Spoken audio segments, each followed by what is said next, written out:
వసుంధర కథనాలు ఈరోజు 7/12/2025 వసుంధర పేపర్లో కొన్ని కథనాలు చూద్దాము. వర్క్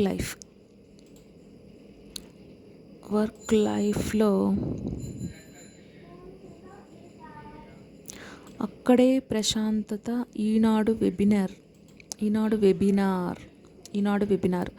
కెరియర్లో ఉన్నంతగా స్థిరపడాలని ఏ మహిళకు ఉండదు. కానీ ఆ ప్రయాణంలో అతివలకు అడుగడుగునా సవాళ్ళే. అవకాశాల కొరత, వేతనాల్లో వ్యత్యాసం, పదోన్నతిలో పక్షపాతం, నిత్యం మారే సాంకేతికత, ఇలాంటివెన్నో. కెరియర్లో ఉన్నతంగా స్థిరపడాలని ఏ మహిళకు ఉండదు. కానీ ఆ ప్రయాణంలో అతివలకు అడుగడుగున సవాళ్ళే. అవకాశాల కొరత, వేతనాల్లో వ్యత్యాసం, పదోన్నతుల్లో పక్షపాతం, నిత్యం మారే సాంకేతికత, ఇలాంటివెన్నో. కుటుంబ బాధ్యతలు, సామాజిక ఒత్తిళ్ళు, వీటికి అదనం. అలాగని రాజీ పడుతూ కూర్చోలేం కదా, ముందడుగు వేయాల్సిందే. అందుకోసం ఏం చేయాలనేది మీ సందేహమా? అయితే ఈనాడు వసుంధర ఆధ్వర్యంలో డిసెంబర్ 7న ఉదయం 11 గంటల నుంచి మధ్యాహ్నం 12 గంటల వరకు నిర్వహించే ఉచిత వెబినార్లో పాల్గొనండి. తమకు ఎదురైన సవాళ్ళను అధిగమించి కెరియర్ని విజయవంతంగా నిర్మించుకున్న మహిళల నుంచి అమూల్యమైన సలహాలు, సూచనలు అందుకోండి. కెరియర్ ప్రారంభ మధ్య దశలో ఉన్న ఉద్యోగులకి, డిగ్రీ చేస్తున్న ఉద్యోగ ప్రయత్నాల్లో ఉన్న వాళ్ళకి ఇది అద్భుత అవకాశం. 7/12/2025 ఆదివారం నాడు QR కోడ్ స్కాన్ చేయండి లేదా https://hov.2/0f8f2cf2 వెబ్ లింక్కి ఓపెన్ చేయండి. జూమ్ ఐడి 95382825858501, పాస్కోడ్ 352258తోనూ జాయిన్ కావచ్చు. ఈ వెబినార్ యూట్యూబ్ లైవ్ కోసం స్కాన్ చేయండి. ఈనాడు వెబినార్. నెక్స్ట్, అక్కడే ప్రశాంతత దొరుకుతుంది.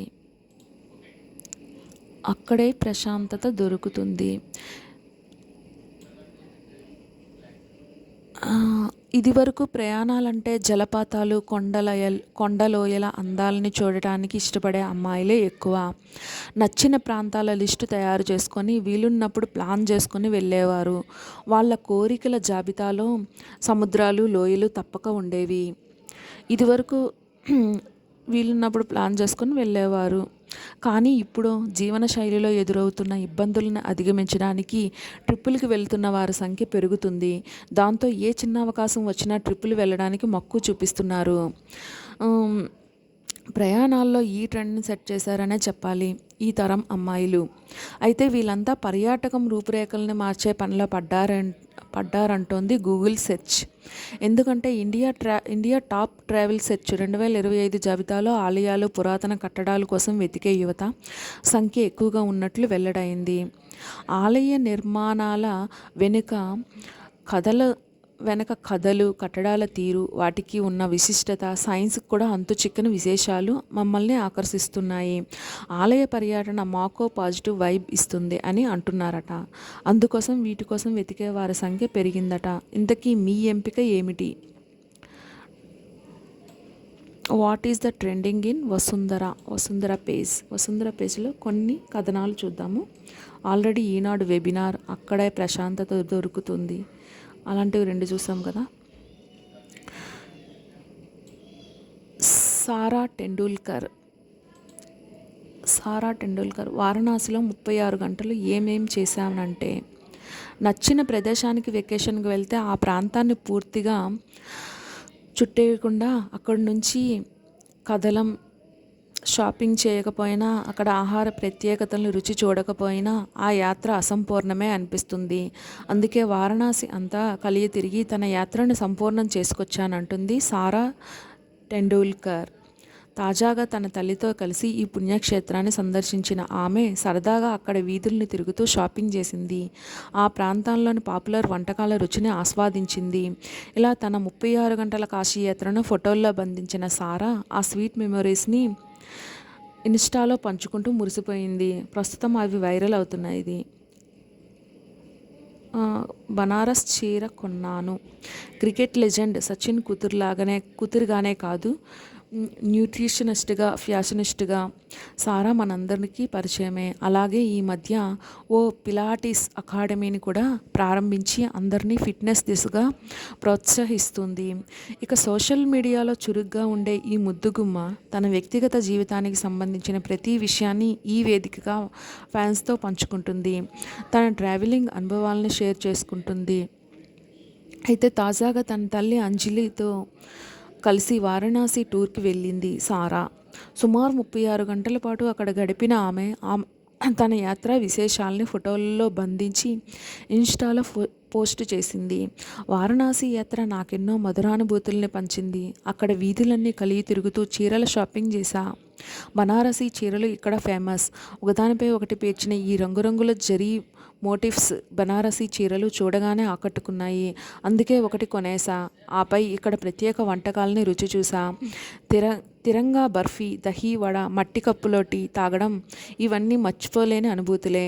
ఆపై బోటింగ్ కూడా చేశా అంటూ తన టూర్ విశేషాలని పంచుకుంది సారా. ప్రస్తుతం ఈ ఫోటోలో ఆమె అనుభవాలు నెట్టింట వైరల్గా మారాయి.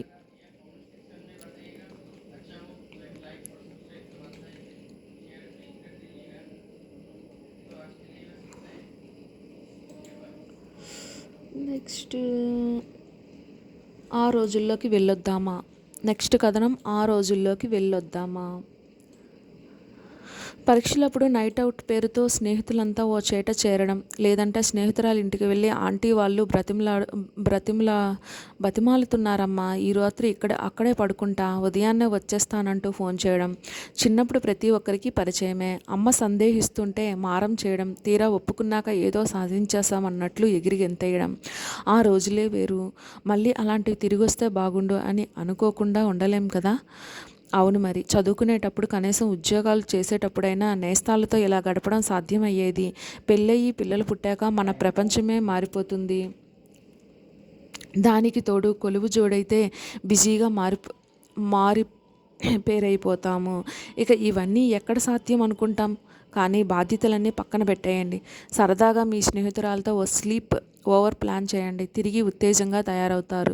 ఫ్రెండ్స్ ఒక చోట చేరితే మామూలుగా ఉంటుందా. చిన్ననాటి చిలిపి సంగతులు, జ్ఞాపకాలన్నీ వరద కట్ట తెచ్చుకున్నట్లుగా వెల్లువెత్తుతాయి. ఇక సమయం, అలసట వంటివేం గుర్తొస్తాయి. గంటలన్నీ నిమిషాల్లో సాగిపోతాయి. ఈ క్రమంలో బాధ్యతలు, ఒత్తిడి అన్నీ పక్కకు వెళ్ళిపోతాయి. ఒక్క రాత్రే కావచ్చు, కానీ కావలసినంత ఆనందం, ఉత్సాహం మీ సొంతం. కాబట్టి adult sleep over, women sleep over అంటూ చాలామంది ప్రయత్నిస్తున్నారు. నెట్టింట వైరల్ కూడా చేస్తున్నారు. అయితే ఇక్కడ మీరు మీ స్నేహితురాలు అంతే. పిల్లల బాధ్యత ఇంట్లో వాళ్ళకి అప్పగించేయండి. మీకు నచ్చిన స్నాక్స్, మ్యాచింగ్ నైట్ వేర్ని ప్లాన్ చేసుకున్నారంటే ఓ చిన్నపాటి సెలబ్రేషన్ లాను ఉంటుంది. ఖర్చు తక్కువ, మానసిక ప్రశాంతత కూడా. ఇంకేం ప్రయత్నించండి మరి. అపరాధ భావం వెంటాడుతుందా. నెక్స్ట్ కథనం. రమ్య వాళ్ళ పాపకి 6 నెలలు. తల్లి సంరక్షణలో పాపను వదిలి ఆఫీస్కి వెళుతుంది. కానీ తన మనసంతా పాప వైపే. దాంతో చేస్తున్న పనిలో వెనకబాటు. రాధా వాళ్ళ అబ్బాయికి 4 ఏళ్ళు. తన ఆఫీస్కి బయలుదేరేటప్పుడు ఏడుస్తూ బాయ్ బాయ్ చెప్తాడు పిల్లాడు. దాంతో కార్యాలయానికి వచ్చిన బాబు ఆలోచనలే. సాగరికకు 25 ఏళ్ళ పెళ్ళైన అమ్మాయి ఉంది. ఈ మధ్య తన సమస్యలతో సతమతం అవుతూ అమ్మగా నాకు ఆధారంగా ఉండాల్సిన ప్రతిసారి నువ్వు ఫెయిల్ అయ్యావు అనేసింది. దాంతో పనిచేస్తున్న సాగరికకు అన్నీ అవే ఆలోచనలు. గృహిణి, ఉద్యోగిని ఎవరైనా తమ విధుల నిర్వహణకు కాలం వెచ్చిస్తూ పిల్లలకు సమయం కేటాయించలేకపోవడం సహజం. రోజులో ఎంత మల్టీ టాస్కింగ్ చేసినా కొన్నిసార్లు ఇలాంటి అవాంతరాలు ఎదురవుతుంటాయి. మన శ్రమ తెలియక పిల్లలు వాళ్ళ భావోద్వేగాల్ని బయట పెడుతుంటారు. ఇలాంటి సమయంలో పనుల్ని ఇంకాస్త ఆర్గనైజ్డ్గా ఎలా నిర్వహించగలమో అన్న అంశాల మీద దృష్టి పెట్టాలే కానీ వాళ్ళన్న మాటలకు బాధపడుతూ కూర్చుంటే ఉపయోగం ఉండదు. అయితే జీవితాన్ని ఎంత ప్రాక్టికల్గా నిర్వహించేవారైనా కొన్నిసార్లు ఈ అపరాధ భావంతో కొట్టుకుపోతుంటారు. అధ్యయనాల ప్రకారం దాదాపు 84% మంది తల్లులు ఈ అపరాధ భావంతో కూరుకుపోతున్నారు. అలాంటప్పుడు ఏం చేయాలంటే కళ్ళు మూసుకొని నేనే నా బెస్ట్ ఇస్తున్నా అని మనసులో చెప్పుకోండి. మీ మనసులో భారం దిగేంత వరకు బయటికి గట్టిగా చెప్పండి. దీనివల్ల మీకు ఒక స్పష్టత వస్తుంది. ఆలోచనలు పక్కదోవ పట్టకుండా ఉంటాయి. 5-10 నిమిషాలు శ్వాస మీద ధ్యాస పెట్టడం వల్ల భావోద్వేగాలు నియంత్రణలో ఉంటాయి. మైండ్ఫుల్గా సమస్య పరిష్కారానికి ఆలోచించే సమయం దొరుకుతుంది. నెలల పిల్లల్ని ఇంట్లో వదిలేసి ఉద్యోగానికి వెళుతున్న వారికి ఈ అపరాధ భావం మరింత ఎక్కువగా ఉంటుంది. దీనివల్ల వ్యక్తి వృత్తిగత జీవితాలకి న్యాయం చేయలేక సతమతం అవుతుంటారు. డెస్క్లో ఇలాంటి ఆలోచనలు వేధిస్తుంటే రోజులో కొంత సమయం పిల్లల యోగక్షేమాలు తెలుసుకునేందుకు పెట్టుకోండి. ఈ దశలో ట్రస్ట్ ఇష్యూస్ వెంటాడుతుంటాయి. అయినా వాళ్ళ దగ్గరే పిల్లల్ని వదిలేసి వచ్చినా బాగా చూసుకుంటారా లేదా అనే ఆలోచనలు ఎక్కువగా వస్తుంటాయి. ఇలాంటప్పుడు నమ్మకం చాలా ముఖ్యం. మీరు లేకున్నా పాపకి అన్ని సౌకర్యాలు అందుతాయన్న నమ్మకంతో ఇంటి నుంచి బయలుదేరండి. నేను చేస్తున్న పని వల్ల కలిగే లాభాలు ఇవి. భవిష్యత్తులో ఆర్థిక ఇబ్బందులు రాకుండా ఉంటాయి. వాళ్ళ చదువు, ఆరోగ్యం, జీవన శైలి మీద ఇంత ప్రభావం ఉంటుంది. లాంటి సానుకూల విషయాలను తలుచుకోండి. ఇవన్నీ ఓ చోట రాయండి. దీనివల్ల మామ్ గిల్ట్ దానికదే తగ్గుతుంది. రోజులో వీలైనంత సమయం వాళ్ళతో గడిపేందుకు ప్రయత్నించండి. అయితే ఇలా చేయాలంటే శారీరకంగా, మానసికంగా మీరు ఫిట్గా ఉండాలని మర్చిపోకండి.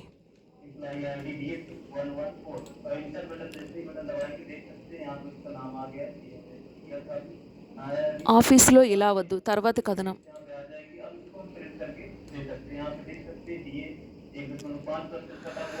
మనిషి అన్నాక భావోద్వేగాలు సహజం. అయితే పాజిటివ్ ఎమోషన్స్ వల్ల ఎలాంటి సమస్యలు తలెత్తకపోయినా నెగిటివ్ ఎమోషన్స్ మాత్రం మానసికంగా కుంగదీస్తాయి.